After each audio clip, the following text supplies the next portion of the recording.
अशीच राहते. And this is the new thing they made. जसं आपल्या बाजा असतात, तो जसं माचवा वगैरे आपण टाकून बाज शिवतो, तसं त्यांना बाजूच्या इथे काय केलं, खेळण्यासाठी मुलांसाठी क्रिएट केलेलं आहे. अप अँड डाऊन इथे बाजूचे झोकेही आहेत. त्याचबरोबर खूप वेगवेगळ्या प्रकारचे झोके तुम्हाला पाहायला मिळतात आणि हे मुलं तिथं कसे एन्जॉय करत होते. That's what it is.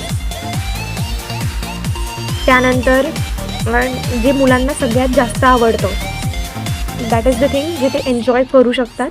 वेगवेगळे इव्हेंट्स आहेत, वेगवेगळे गेम्स आहेत, जिथं मुलं खूप प्रमाणात मस्त एन्जॉय करू शकतात. This is what everyone is enjoying and I too was enjoying by looking towards them. हे शेळगावचे आपल्या इकडचे मुलं होते. आणि हा आहे समथिंग न्यू कठपुतली dance. So you can also observe.